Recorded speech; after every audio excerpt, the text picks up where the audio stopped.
Breaking news చూస్తున్నాం.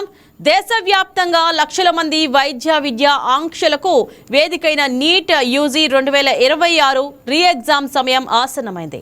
గతంలో జరిగిన పరీక్షపై పేపర్ లీక్ ఆరోపణలు రావడంతో ప్రభుత్వం దానిని రద్దు చేసి జూన్ 21న పక్కా భద్రతా ఏర్పాట్ల మధ్య తిరిగి నిర్వహించేందుకు సర్వం సిద్ధం చేసింది.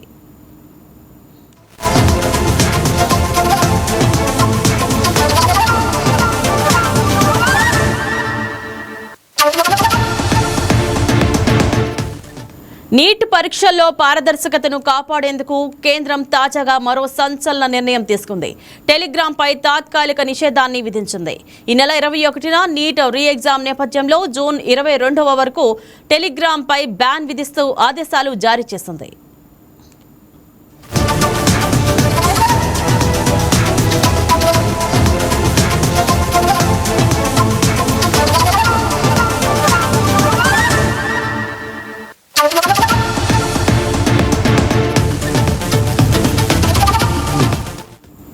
తాజా నిర్ణయం ఇలా ఉంటే ఎన్టీఏ పలు మార్పులు చేసింది. పరీక్షా కేంద్రాల వద్ద నిఘాను నిబంధనలను మరింత కఠినతరం చేశారు. అభ్యర్థులందరికీ తమ అడ్మిట్ కార్డులు సమాచార బులెటిన్లోని ఇచ్చిన సూచనలు క్షుణ్ణంగా చదివి పరీక్షా సిబ్బందికి సహకరించాలని ఎన్టీఏ కోరింది. జూన్ 21న జరగబోయే ఈ హై స్టేక్స్ ఎగ్జామ్స్ అభ్యర్థులకు మరింత సౌకర్యవంతంగా ఉండేలా చూస్తూనే నిష్పక్షపాతతను అలాగే భద్రతా ప్రమాణాలను కాపాడటమే తమ ప్రధాన లక్ష్యమని ఎన్టీఏ స్పష్టం చేసింది. మొత్తానికి పేపర్ లీక్ వివాదం తర్వాత విద్యార్థుల అసౌకర్యాలకు చిన్న చిన్న పరిష్కారాలతో నీట్ పరీక్ష జరగబోతోంది. దీనిపై మరింత సమాచారాన్ని మా కరెస్పాండెంట్ బిందు ఫోన్ ద్వారా అందిస్తారు. ఎస్ బిందు, చెప్పండి, నీట్ 2026 రీ ఎగ్జామ్ నిర్వహణకు ఎలాంటి అదనపు భద్రతా చర్యలు చేపట్టారు?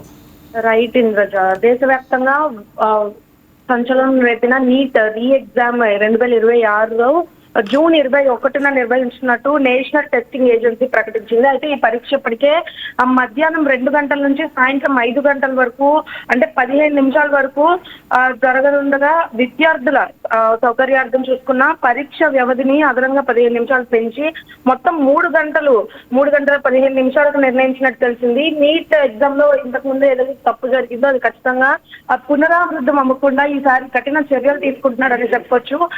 సబ్జెక్ట్ అంటే నీట్ పేపర్స్ సబ్జెక్ట్ ప్రిపేర్ చేసే క్వశ్చన్ పేపర్ ప్రిపేర్ చేసే సబ్జెక్ట్ టీచర్స్ కూడా కఠినమైన భద్రతా చర్యలు ఏర్పాటు చేశారు. వారికి సంబంధించి ప్రత్యేకమైన రూమ్స్ ఏర్పాటు చేసి ఎగ్జామ్ అయ్యేంత వరకు కూడా వారిని అక్కడి నుండి బయటకు రానివ్వకుండా అయితే భద్రతా చర్యలు చేపట్టారని చెప్పుకోవచ్చు. కనీసం ఆ పేపర్ అంటే సబ్జెక్ట్ ఎవరైతే పేపర్ క్వశ్చన్ పేపర్ ప్రిపేర్ చేస్తారో కనీసం వారు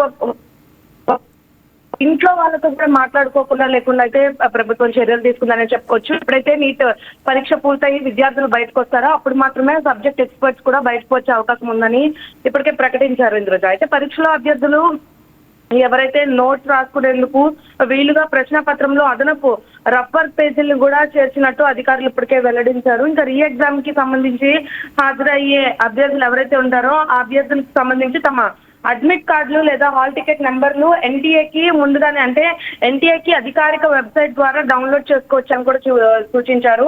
హాల్ టికెట్ తీసుకున్నప్పటి నుండి ఎగ్జామ్ హాల్కి వెళ్లే వరకు కూడా పూర్తిగా కెమెరా పర్యవేక్షణలో వీళ్ళు ఉంటూ ఉంటారని కూడా చెప్పడం జరిగింది. ముఖ్యంగా గతంలో నిర్వహించిన ఏదైతే నీట్ పరీక్షలు మార్కులు లేదా ర్యాంకులు రద్దు అయిన అభ్యర్థులు ఎవరైతే ఉంటారో అలాగే వారికి సంబంధించి కూడా రీఫండ్ ఆప్షన్ అనేది ఎంచుకొని తిరిగి పరీక్ష రాయాలని నిర్ణయించుకున్న విద్యార్థులు మాత్రమే ఈ రీ ఎగ్జామ్ కి అర్హులని కూడా పూర్తిగా స్పష్టం చేసిన ధోరణి కనిపిస్తుంది. బిందు, ప్రశ్నాపత్రాల గోప్యతను కాపాడేందుకు ఈసారి కొత్తగా అమలు చేస్తున్న విధానం ఏమిటి? అలాగే చూసుకున్నట్లయితే సోషల్ మీడియాలో ముఖ్యంగా టెలిగ్రామ్ ని బ్యాన్ చేయడం జరిగింది అని చెప్పి వెల్లడించారు. దీని గురించి మీ దగ్గర ఉన్న తాజా అప్డేట్ ఏంటి? రైట్ ఇంద్రజ, పరీక్షా కేంద్రాలకి నిర్ణీత సమయం ఇచ్చినప్పుడే ఈ టెలిగ్రామ్ ని బ్యాన్ చేయడం అనేది కూడా జరిగింది. ఎందుకంటే ఎగ్జామ్ అయ్యే వరకు టెలిగ్రామ్ వెబ్సైట్స్ ని పూర్తిగా బ్యాన్ చేస్తున్నామని కూడా చెప్పారు. గతంలో చూసుకుంటే ఆ ప్రశ్న పత్రాలు లీకేజ్ లో ఎంతో కొంత పాత్ర ఉంది కాబట్టి పూర్తిగా ఈసారి అటువంటి పరికరాలు ఏవి ఉపయోగించుకోకుండా అయితే చూస్తున్నారు. ఇక ప్రశ్న పత్రాల గోప్యతకు సంబంధించి చూసుకుంటే సబ్జెక్ట్ ఎక్స్పర్ట్స్ ఎప్పుడైతే ప్రశ్న పత్రాలు తయారు చేస్తారో ఆ ప్రశ్న పత్రాలు మళ్ళీ వారి యొక్క క్లాసెస్ అంటే ఎగ్జామ్ సెంటర్స్ కి వెళ్లే వరకు కూడా పూర్తిగా సెక్యూరిటీ ఉంటుంది. అంటే ప్రశ్న పత్రాలను క్యారీ చేసే మనిషికి సెక్యూరిటీ ఉంటుంది. తర్వాత అంటే ఎగ్జామినేషన్ హాల్ కి వెళ్ళిన తర్వాత కూడా పూర్తిగా భద్రతా చర్యలు అనేవి ఏర్పాటు చేశారు. అంటే ఎవరైతే విద్యార్థులు రాస్తారో ఎగ్జామ్ వారి చేతికి వచ్చేంత వరకు కూడా ఒక్క అక్షరం కూడా బయటకు తెలియకుండా అయితే గోప్యతని వహిస్తున్నారని చెప్పుకోవచ్చు. దీనికి సంబంధించి ఈసారి కొత్తగా ఒక ఏఐని ఉపయోగించి కూడా అంటే ఏఐ నిబంధనలు ఏఐని వాడుకుంటూ ఆ ప్రశ్న పత్రాలను ఎవరైతే క్యారీ చేసుకొని ఎగ్జామ్ రూమ్ కి వస్తారో వారికి ట్రాకర్స్ పెట్టడం జరిగింది. అంటే ఆ ప్రశ్న పత్రాలకు సంబంధించి వెహికల్ లో ట్రాకర్స్ పెట్టడం జరిగింది. ఆ పర్సన్ ఆ ట్రాకర్ అంటే ఎప్పుడన్నా ఆగినా కూడా వెంటనే తెలిసిపోయేటట్టు కూడా ఈ ట్రాకర్స్ పనిచేస్తాయి కాబట్టి ఆ ట్రాకర్స్ అనేవి పెట్టడం జరిగింది ఇంద్రజ. ఇంకా చూసుకుంటే టెలిగ్రామ్ కి సంబంధించి చూసుకుంటే పరీక్ష అయ్యే వరకు కూడా టెలిగ్రామ్ ని బ్యాన్ చేసినట్టు ఇప్పటికే ప్రకటించారు. ఇంకా పరీక్షా కేంద్రాల కేటాయింపు లేదా మార్పులకు సంబంధించి కూడా ఆ పరీక్ష నిబంధనలు తదితర అంశాలకు సంబంధించి కూడా పూర్తి జాబితాని సమాచారాన్ని అభ్యర్థులకు ఎప్పటికప్పుడు ఎన్టీఏ ద్వారా పూర్తిగా మెసేజ్లు వెళ్తున్నాయి. అదేవిధంగా ప్రకటనలు కూడా వెళ్తున్నాయి. ఈసారి దేశవ్యాప్తంగా వేలాది మంది విద్యార్థులు ఈ రీ ఎగ్జామ్ కోసం సిద్ధమవుతుండగా ఆ పరీక్షను పారదర్శకంగా సజావుగా నిర్వహించేందుకు ఇప్పటి నుండే అవసరమైన అన్ని ఏర్పాట్లు పూర్తి చేస్తున్నట్లు సంబంధిత వర్గాలు కూడా వెల్లడించాయి ఇంద్రజ. రైట్ బిందు, గత పరీక్షతో రద్దుతో విద్యార్థులు ఎదుర్కొన్న మానసిక ఒత్తిడిని దృష్టిలో ఉంచుకొని ఏమైనా సహాయక చర్యలు చేపట్టారా? అంటే నిజంగా గత పరీక్ష ఉద్దేశం చూసుకుంటే గతంలో చూసుకుంటే ఈ పూర్తిగా ఒత్తిడి ఒక పక్కన అయితే పూర్తిగా నిబంధనల్ని క్రాస్ చేసి ఆ పేపర్ లీకేజ్ అనేది జరిగింది. పేపర్ లీకేజ్ వల్ల చాలా మంది అంటే విద్యార్థులే ఎక్కువ బాధపడ్డారని చెప్పుకోవచ్చు. చదువుకున్న విద్యార్థులు సరిగ్గా చదువుకొని ఆ పరీక్ష రాయాలి, భవిష్యత్తులో ముందుకు వెళ్ళాలనుకునే వారికే ఖచ్చితంగా ఆటంకం ఎదురైందని చెప్పుకోవచ్చు. ఈసారి మాత్రం పూర్తి భద్రతా చర్యలు అంటే ఒక హాల్ టికెట్ డౌన్లోడ్ చేసుకున్నప్పటి నుండి వాళ్ళు ఆ పూర్తిగా గవర్నమెంట్ సెక్యూరిటీ పరిధిలోనే ఉంటారు. ఇంకా పరీక్ష ఒక్కసారి ఈ నీట్ రీ ఎగ్జామ్ కి అటెండ్ అయ్యి పరీక్షా కేంద్రానికి వెళ్ళినప్పటి నుండి ప్రతి ఒక్కటి కూడా పారదర్శకంగానే జరగాలి. అదేవిధంగా పూర్తి భద్రతా చర్యలతోనే అటెండ్ చేసే ఈ పరీక్షకు సంబంధించి పూర్తిగా ఈసారి అయితే అన్ని సన్నద్ధాలు చేశారని చెప్పుకోవచ్చు. ఎందుకంటే గతంలో చేసిన తప్పు ఈసారి ఖచ్చితంగా ఒక్కటి కూడా జరగకూడదని చెప్పి ఇటువంటివి తీసుకున్నారు.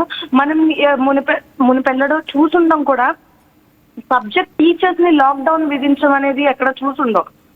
క్వశ్చన్ పేపర్స్ ఎవరైతే ప్రిపేర్ చేస్తారో వారిని పూర్తిగా లాక్డౌన్ లో ఉంచుతున్నారు. ఆ లాక్డౌన్ అయిన తర్వాతే అంటే పరీక్ష అయిన తర్వాతే వారు ఆ లాక్డౌన్ నుండి బయటికి రావాలని కూడా చెప్తున్నారు.